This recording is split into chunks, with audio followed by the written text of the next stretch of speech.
Welcome, everyone. This is the NBA Triple Double Show powered by SportsMemo TV. And as always, I'm your host, John Ryan. I'm so glad you could take the time to join us today. We've both been rolling pretty good, Ronald, in the NBA. I had a winner last night on Boston. And I must say, as an introduction, my models have a notification that sends me if a play is qualified. And it usually applies in the morning, right? So Mhm. yesterday's line when we were on the show was 1.5. It hit 3 around 5 o'clock Eastern Standard Time. And lo and behold, I got a green light. And I was like, what in the world is this? And it was all because the line went to 3.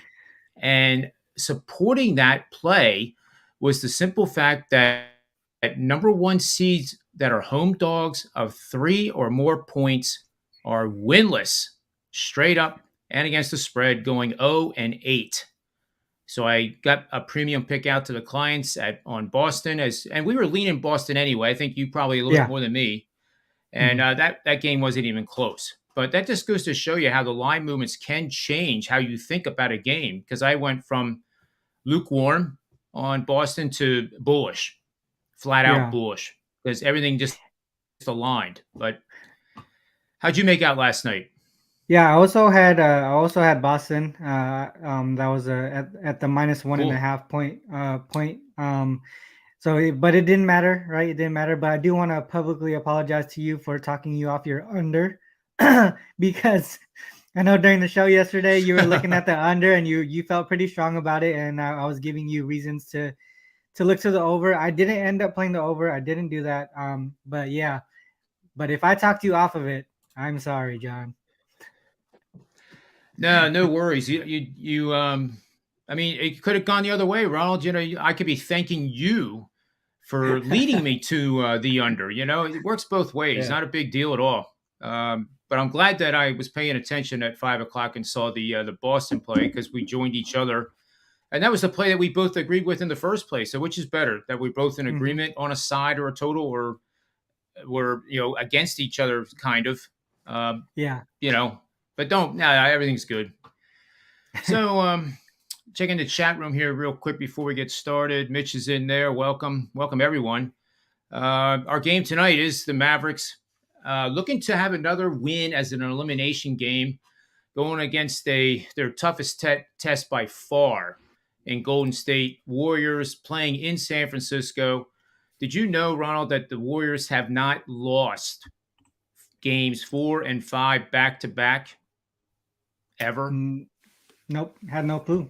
Had no clue on that. That was nuts. It's happened 3 times, where they had won the first 3 games and then lost game 4. Mhm. They've closed it out every single time in game 5, obviously, because they haven't lost back to back games after winning the first 3 in franchise history, which is pretty darn impressive. And that franchise history has to do with Steph Curry and Klay Thompson teams, and not the teams from like the 1960s.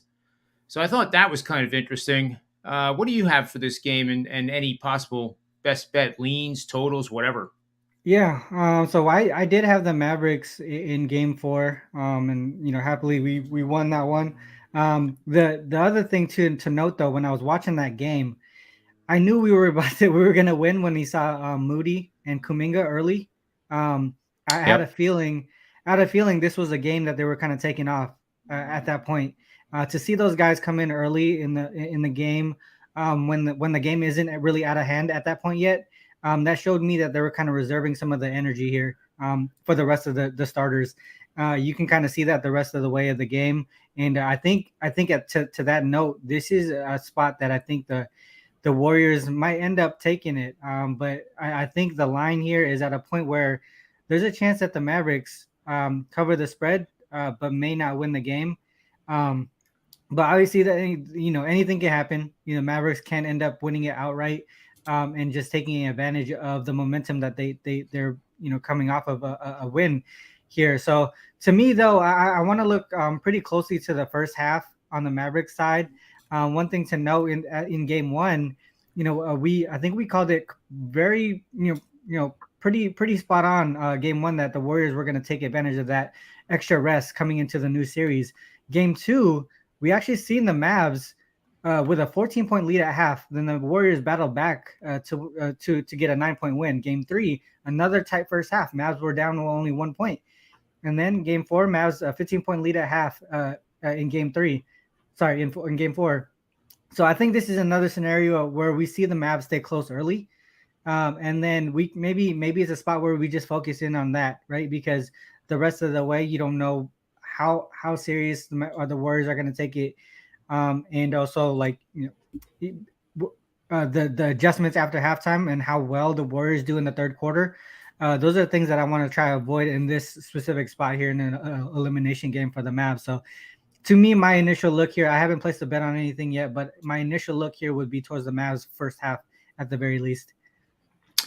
And I have something to support that, Ronald. Where is it now? Home favorites. Home favorites using the first half line that defeated their that lost to the previous opponent, which would be the Dallas Mavericks, by double digits or more. And it's a good team with a winning record of 60 to 75% win percentage. Playing another team with a winning record is pretty darn good here. It's 68% against the spread for an 86-40 record and 3 pushes last 5 seasons. That's regular season and playoffs combined. So there you have it. Home favorites on the first half line, having lost the previous game. So that's I like that take there, Ronald, quite a bit on the first half. And you know what? Again, like we talked about in game, whatever it was, I think it was every single game, actually, as you were talking about during your breakdown.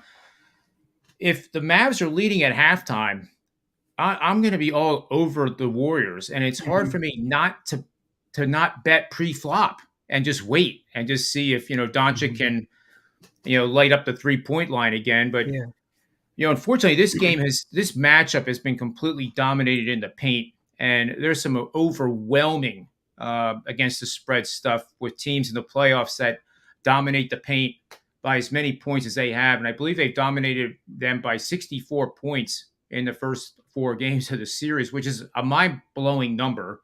Yeah. And let's see, how many threes has Dallas taken? They've taken 181. That's 181 3-point attempts. Yeah. So you basically have a matchup of the paint versus the arc. You could call that this matchup. And I would always go with the paint. I don't care what the game has evolved to with all these 3-point shooting. It still comes down to power at the end of the day, especially in the playoffs. And the Warriors are playing like a championship team with a good balance between threes and the paint. Mm-hmm. So I don't know. I guess I'm just trying to convince myself that the Warriors are just such an obvious choice to bet in this matchup that I'm trying to find reasons not to bet it. It just seems to be so obvious to me. I think one thing that I want to mention too is like like in this is not the Super Bowl. What I want to do is compare the Super Bowl, because like one thing to know on the Super Bowl is it's one game at a time, right? And when we try to cap those games, it's almost at the point where we're capping every single quarter or every single half. And I think in the NBA playoffs, or where we have one game per day, and we have the ability to take the time to cap the game from beginning to end, I think that's one thing that we could kind of take advantage of at this point, right? Because like I mentioned, I wanted to focus on the first half, but we also know that the Golden State is a great third quarter team. So maybe this is a situation where we can kind of predict the game flow, or at least do our best to predict the game flow, and really just make our bets going that way instead of going the whole game. And another thing too is as long as you predict every single situation correctly on the way to the end of the game, you can always have spots to bet live. So if you do like the Mavs first half, then obviously you can, and you like the Golden State Warriors third quarter, there's an opportunity there that you can go live, or even just take it at halftime. So there's a lot of different ways that you can attack this game or the NBA playoffs, especially when you're just looking at one game at a time. I definitely agree. And I'm going to talk about the total a little bit, Ronald, with the little bit of time we have left here. And thanks, Mitch, for all these kudos. I liked my favorite one was that I was asked to be brought off the cliff. You were asking, John. I was asking. Just like I'm asking not to do the Golden State thing. So I'm going to go to the total. And I have some interesting notes from the database here on the total. Warriors have outscored the Mavericks by 64 points in the paint area, as I was just mentioning, the first 4 games of the series. Teams with 3 series wins in any playoff round that have outscored their opponents by 55 or more points in the paint are 7-8 straight up, 7-6-2. So not much there against the spread. But remarkably, the under is 12-3 for 75% winning bets. And this time you're not talking me off of it. And it's a perfect 6-0 under when the team is playing at home. So sorry about the pause there. If the teams involved in this query are playing at home, which the Warriors are, and have 3 series wins and have outscored their opponents by 55 or more points in the paint, the under is a perfect 6-0, gone under the total, Ronald, by an average of 12 points per game. I don't know what else to say. But the Mavericks have attempted 181 3-point shots over their first 4 games, and that's a ton. Teams that are playing Game 5 on out of a best-of-7 series and have attempted 150 or more three-pointers over the previous 4 games are 24-29 straight up, 25-26-2 points against the spread. Nothing there, right? But here we go. 34-19 to the under for 64%. And that's spanning the last 20 playoff season. If we slice it a little bit further to include elimination games, it's 14-7 to the under for 67%. So there you have it. I think that's going to be my personal best bet for the show, and that's actually could make it to the 4% level for the clientele as well. Do you agree or disagree, or is it my turn to talk you off the cliff? No, that makes a lot of sense to me. I think both of these teams have been, obviously they shot pretty well, especially from the 3-point line last game. So I think this is a spot where maybe they bring it down a little bit. Obviously we talked about through the whole regular season when a team shoots, exceptionally well above their average, they kind of come down a little bit the next game, and the opposite happens when they shoot 40% or lower. They tend to come up. Obviously, that didn't happen yesterday for the Miami Heat and Boston Celtics, but it's something that we tend to look at in these situations. So definitely makes sense to me, John. And Mitch has a good. We'll answer just a couple questions here with our remaining time. Give the chat room a chance. Yeah, that is true, Mitch. Curry's 8 of 8 against Dallas this season, over 12.5 rebounds and assists. And I like that take, and I like that take better than the double-double you had mentioned up here. What do you think, Ronald? The double-double? Which one do you like better, or do you like them equal? This prop bet, the double-double plus 425, and rebounds assists over 12.5 plus 100. I like the rebounds and assists better than the double-double. Yeah, rebounds assists looks pretty good. I think there's opportunity here for him to get, maybe. I mean, we'll see what happens. But I do like out of these two, between these two, rebounds assists over 12.5 looks more likely. Obviously, the odds is telling that. But yeah, definitely looks good to me. Yeah, because you could have you could miss the double-double. He's gonna score double digits in points, but he could also have 7 assists and 6 rebounds. Yeah, you don't get the double-double, but you win the rebounds and assists by having 13 of them. And plus 100, yeah. I like the money there. Let's see if there's anything else here that these guys want to ask us, and if not, we can see what you want to do with the best bet for the show. Why don't we just go right into that now? You have any? I like the under in this one for real. I like this one quite a bit. The under. So yeah. That's a good look to me. That's a good look as well. One thing to note, it's funny that we bring this up often, but I believe Scott Foster is playing today, reffing today. Well, playing. You get what I'm saying. But yeah, he's reffing today. He is reffing today. That's one thing to note for those who are into those statistics. But all 3 refs today look to be like under type refs as well. So I'm gonna rock with you and go with the under, John. That sounds good, and you're right. Scott Foster is a player when he referees in the game. He has a dramatic impact in the game, so he's kind of like the 11th player on the court. That's good how you said that. I like that. I never heard that said before. Maybe we're onto something. Scott Foster, the player.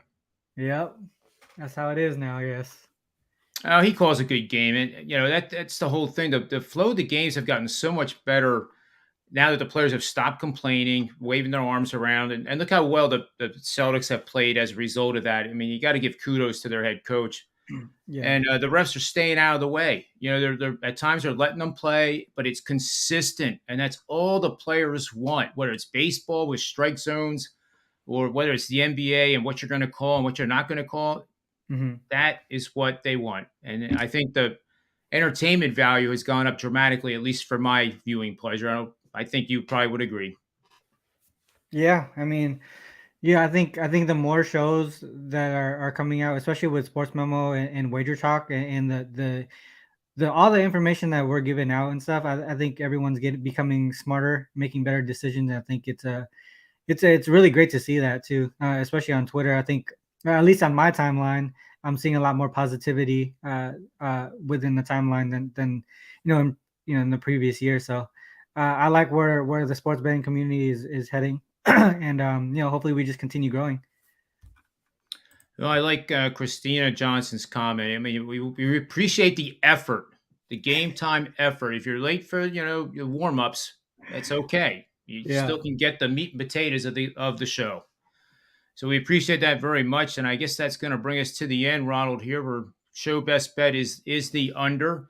And again, as always, you know how I like to do the in-game bet. You can, the line is 215.5 now. It opened at 216.5. It's probably going to trend down a little bit. So consider doing 50% pre-flop at your best bet that you can get, the best price.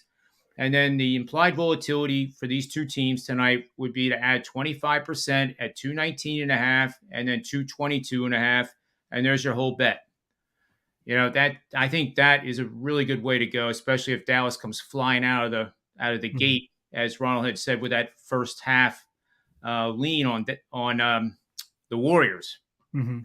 First half line on the Warriors is what we're expecting there too. So, Ronald, as always, thank you for your time. We'll be back again tomorrow for another edition of the NBA Triple Double Show. Make sure you ring the bell and subscribe. It takes like 30 seconds at the most, maybe even like 3 seconds of your time. It's a And we would click, one greatly click. Yeah. appreciate that. And until tomorrow, two things as always: bet with your head, not over it. And may all the wins be yours.